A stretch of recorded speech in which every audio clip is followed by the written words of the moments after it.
Market with PS Parihar channel में आपका स्वागत है। सुबह की इस वीडियो में ऐसी सूचनाएं होती हैं जो विभिन्न समाचार पत्रों पर छाई होती हैं और विद्यार्थियों के लिए आवश्यक होती हैं। तो आइए शुरू करते हैं और देख लेते हैं कि आज के समाचार पत्रों में विद्यार्थी जीवन से संबंधित कौन कौन सी सूचनाएं हैं। आगे बढ़ने से पहले एक सूचना है उन विद्यार्थियों के लिए जो विद्यार्थी किसी भी प्रतियोगी परीक्षा की तैयारी कर रहे हैं। वे सभी अभ्यर्थी टेक्स्ट बुक के इस बेस्ट प्लेटफॉर्म पर आकर के अपनी तैयारी पूरी कर सकते हैं। यहाँ पर एक मंथ एंड ऑफर है, ये महीने के लास्ट में ये ऑफर है और ये जो ऑफर है ये 27 से लेकर के 30 नवंबर तक है, जिसमें इसकी जो कीमतें हैं, वार्षिक जो कीमतें हैं ये चूंकि ये ईयरली पास है बहुत कम कर दी गई हैं। 699 वाला ईयरली पास मात्र 359 रुपए में कर दिया गया है और अगर आप लोग एक कोड का प्रयोग करेंगे TWP तो आप लोगों को इसमें 10% की एक्स्ट्रा छूट मिल जाएगी। टेक्स्ट बुक के बारे में बता दूं कि अगर आप railway, bank, SSC, UPPSC, UPSC किसी भर्ती की तैयारी कर रहे हैं, क्योंकि इसमें 750 भर्तियां कवर की गई हैं और ये पूरी 750 भर्तियों के सारे मॉक टेस्ट आपके लिए 1 साल के लिए ओपन हो जाएंगे। 16 लाख से ज्यादा विद्यार्थी इसमें जुड़ा हुआ है, 70,000 से ज्यादा मॉक टेस्ट इसमें उपलब्ध है, 14 से अधिक भाषाओं में मॉक टेस्ट आपको मिल जाएंगे। तो जल्दी जाकर के आप लोग इस मंथ एंड ऑफर का लाभ ले सकते हैं। एक बात और बता, आप लोग बिहार शिक्षक भर्ती की तैयारी कर रहे हैं तो उसका भी यहाँ पर फुल टेस्ट उपलब्ध, जिसे आप लोग यहाँ पर देख सकते हैं। और बीपीएससी टीआरई 125 और यहाँ पर देख सकते हैं आप लोग पीजीटी इत्यादि का जो टेस्ट है वो उपलब्ध है। चलिए शुरू करते हैं, बात करते हैं शिक्षा सेवा चयन आयोग की। ये 3 दिन पहले का समाचार पत्र है जिसे आप लोग देख सकते हैं और ये बताया गया था समाचार पत्रों के माध्यम से कि नए चयन आयोग में देरी, न्याय विभाग ने कराया संशोधन और ये कहा था कि अब ये कैबिनेट में पेश नहीं होगा। ये देखिए लिखा हुआ है यहाँ पर न्याय विभाग की ओर से अब संशोधित किया जा रहा है। इसके कारण इसे मंजूरी के लिए अभी कैबिनेट में नहीं भेजा जाएगा। कैबिनेट से मंजूरी के बाद आयोग में चेयरमैन सदस्यों के साथ में अधिकारी कर्मचारी नियुक्त किए जाएंगे, उसके बाद ही भर्ती की प्रक्रिया शुरू हो पाएगी। तो इसको लेकर के मैंने बहुत सारे वीडियोस बनाए थे और आप लोगों को बताया था कि अब इसमें एक बड़ा आंदोलन करना होगा और ये उस जो विद्यार्थियों से जो मुलाकात हुई थी, जो चर्चाएं हुई थी, उसकी वीडियोज भी मैंने आप लोगों को के लिए बनाए थे, आप लोगों ने देखा होगा। विद्यार्थियों ने चेतावनी दी थी, खासतौर से यहाँ पर युवा मंच ने चेतावनी दी थी कि अगर इसी 28 तारीख को नियमावली में संशोधन होकर के इसको कैबिनेट में पेश नहीं किया जाएगा तो प्रयागराज में अब सबसे बड़ा छात्र आंदोलन होगा। और यही असर है कि समाचार पत्रों के माध्यम से आज ये जानकारी दी गई है कि आज जो है शिक्षा सेवा चयन आयोग की नियमावली को कैबिनेट में पेश किया जाएगा। ये देखिए, और ये पत्र लिखा गया था चीफ सेक्रेटरी को, ये भी मैंने आप लोगों को दिखाया था और जिसमें ये कहा गया था कि असिस्टेंट प्रोफेसर भर्ती, टीजीटी, पीजीटी इत्यादि प्रदेश की सारी भर्तियां रुकी हुई। ये कल रात का समाचार पत्र है हिंदुस्तान, जिसमें लिखा हुआ है कि मंगलवार को होने जा रही कैबिनेट की बैठक में नए शिक्षा सेवा आयोग की नियमावली मंजूर करने की मांग को लेकर के युवा मंच के अध्यक्ष अनिल सिंह ने मुख्य सचिव दुर्गा शंकर मिश्रा को ईमेल से पत्र भेजा है और आरोप लगाया है कि लाखों युवाओं के भविष्य से जुड़े इस मामले को लेकर के शासन गंभीर नहीं है। 11 अगस्त को विधानमंडल से विधेयक पारित होने और 21 अगस्त को राज्यपाल की मंजूरी के बाद अब तक नए आयोग का गठन नहीं हो सका है। तो ये निश्चित हो चुका था और विद्यार्थियों से डेलीगेशन में जाकर के, हॉस्टलों में जाकर के पूरी तैयारियां हो रही थी, चर्चा हो रही थी कि अगर 28 तारीख को ये पेश नहीं होगा, जल्द अगर नए शिक्षा सेवा चयन आयोग का गठन नहीं होगा तो एक बड़ा आंदोलन, बड़ा धरना प्रदर्शन किया जाए। और यही कारण है कि ये जो है आज कैबिनेट में पेश हो सकता है, लेकिन विद्यार्थियों को शांत नहीं रहना है। 9 दिन चले, 2.5 कोस वाला काम है, एक चीज पे दस्तखत होगी, फिर उसी तरीके से जिस तरीके से अभी सदस्य नहीं आए, अध्यक्ष नहीं आए, तो इस बार इसके बारे में आप लोग कमेंट बॉक्स में बताएं कि चलिए ठीक है ये कैबिनेट में पेश होने जा रहा है तो अब क्या करना चाहिए। अभी इंतजार करना चाहिए सदस्य का, अध्यक्ष का, या जो आगे की प्रक्रिया उसका, या जो है धरना प्रदर्शन करना चाहिए कि जल्द से जल्द पूरी तरीके से नया शिक्षा सेवा चयन आयोग आए और टीजीटी पीजीटी की जो लंबित भर्तियां, असिस्टेंट प्रोफेसर की जो लंबित भर्तियां हैं, वो जो परीक्षाएं हैं वो हो सके और उसके बारे में जानकारी दी जाए। ये देखिए लिखा हुआ है प्रदेश में उच्च से लेकर के बेसिक शिक्षा अनुदेशकों व सहायता प्राप्त अल्पसंख्यक कॉलेजों में शिक्षकों की भर्ती के लिए उत्तर प्रदेश शिक्षा सेवा चयन आयोग के गठन को मंजूरी मिल चुकी है और अब इस आयोग को क्रियाशील करने के लिए शासन ने नियमावली तैयार कर ली है। इसे अप्रूवल के लिए मंगलवार को कैबिनेट में रखा जाएगा। तो ये एक खैर बड़ी जीत है, ये आप लोगों ने देख लिया ना, धरना प्रदर्शन आंदोलन होने के पहले ही। और सोचिए, क्योंकि चर्चा हो रही थी कि इस बार 10,000 से ज्यादा छात्र उतरेगा, पूरी तैयारी के साथ में उतरा जाएगा और सबसे पूछ करके एक आंदोलन की जो डेट है वो रखी जाएगी। ये जानकारी शासन को मिल चुकी थी, अधिकारियों को मिल चुकी थी कि इस बार जो धरना प्रदर्शन होगा वो वाकई बड़ा हो सकता है, क्योंकि विद्यार्थी बहुत ज्यादा आक्रोशित हैं, चाहे वो टीजीटी पीजीटी के हो, चाहे वो पुलिस कांस्टेबल के हो, चाहे वो एडिट जूनियर के हो, चाहे वो 69,000 के हो, चाहे यूपीएसआई के विद्यार्थी हो, चाहे वो एलटी ग्रेड के हो। ये सरकार समझ गई थी क्योंकि सरकार कुछ कर नहीं रही थी। खैर वो करेगी अभी भी नहीं, करेगी सरकार अभी भी कुछ नहीं करेगी। लेकिन विद्यार्थियों को टालने के लिए इस ऐसी जो न्यूज़ है वो आ गई है। फिर भी अच्छी बात है, अब यहीं से आप लोग समझ सकते हैं कि अगर ये हो सकता है तो फिर अगर धरना प्रदर्शन वाक़ई अगर बड़ा हो जाए, सोचिए, खुद सोचिए आप लोग, अगर वाक़ई बड़ा धरना प्रदर्शन हो जाता और लगभग 10,000 विद्यार्थी अगर उतर जाता, 10,000 नहीं 5,000 विद्यार्थी ही अगर अगर उतर जाता एक लंबे समय के लिए, तो आप लोगों की जो लंबित परीक्षाएँ हैं और जो भी लटके हुए काम हैं, चाहे वो एलटी के हों, चाहे वो टीजीटी, पीजीटी के हों, चाहे वो पुलिस कांस्टेबल के हों, यूपीएसआई के हों या यूपी ट्रिपल एससी की पुरानी भर्तियाँ हों, सारी चीज़ें जो है वो उनमें तेज़ी आ जाती।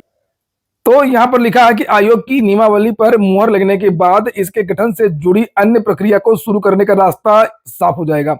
माना जा रहा है कि कैबिनेट से नियमावली को अप्रूव कराने के बाद इसे विधानसभा से भी पास कराया जाएगा। नियमावली में आयोग में अध्यक्ष व सदस्यों के चयन, कार्य विवरण, कार्यक्षेत्र आदि विस्तृत जानकारी होगी और वहीं इसको हरी झंडी मिलने से नई भर्तियों को पूरा करने का रास्ता भी साफ हो जाएगा।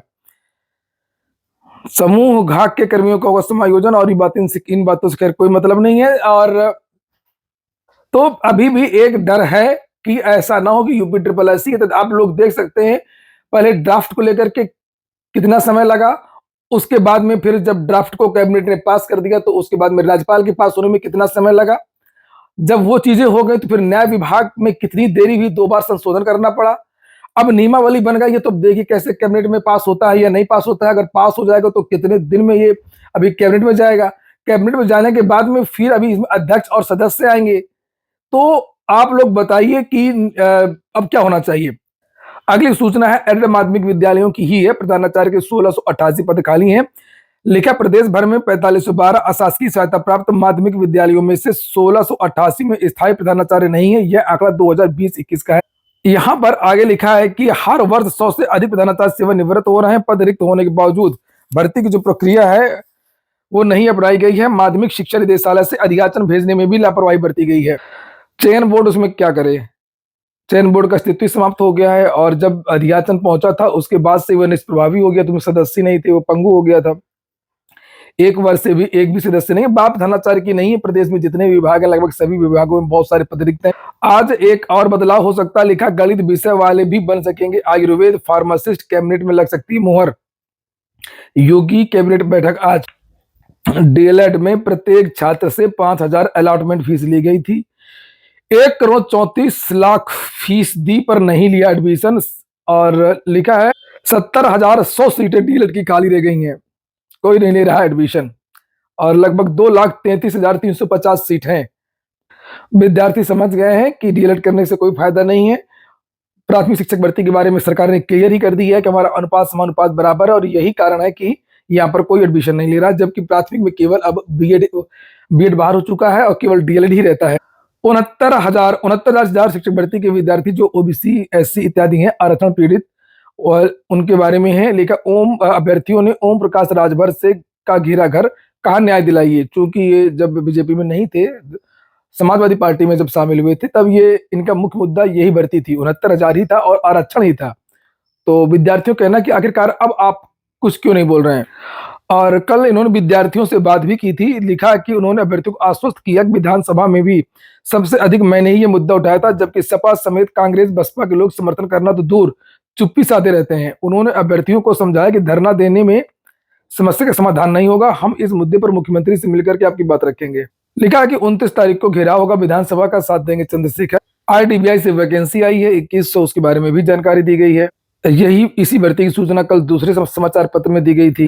कांस्टेबल जीडी के 26,146 पदों पर आवेदन शुरू हो गया। अगली सूचना है बिहार शिक्षक भर्ती की आवेदन की प्रक्रिया समाप्त हो गई है और लिखा दूसरे चरण में 1 लाख आवेदन कम आए हैं।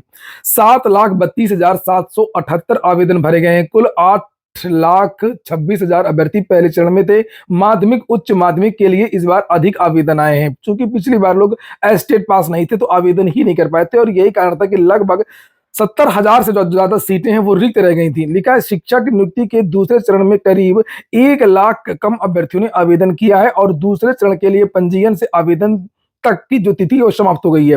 परीक्षा में शामिल होने के लिए 7,32,778 अभ्यर्थियों ने आवेदन भरा। वहीं पहले चरण में 8,26,000 अभ्यर्थियों ने आवेदन किया। इस बार प्राथमिक में करीब 10,000 पदों के लिए 1,10,000 से अधिक अभ्यर्थियों ने आवेदन किया है, जबकि पहले चरण में सबसे अधिक करीब 6.5 लाख आवेदन प्राथमिक विद्यालयों के लिए प्राप्त हुआ था।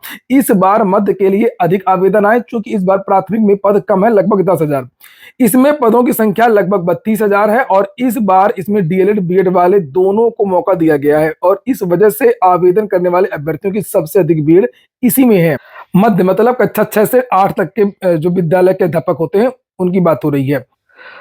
परीक्षा को लेकर के भी जानकारी दी गई है। लिखा, आयोग के सचिव रवि भूषण ने बताया कि परीक्षा के समय अभ्यर्थियों को बताए गए नियम के अनुसार ही क्रमांक भरना होगा। वहीं पर एक और सूचना है कि बिहार से जो शिक्षक भर्ती हुई थी पहली वाली, उसमें बहुत सारे विद्यार्थियों ने ज्वाइनिंग छोड़ दी है, ज्वाइन नहीं किया है।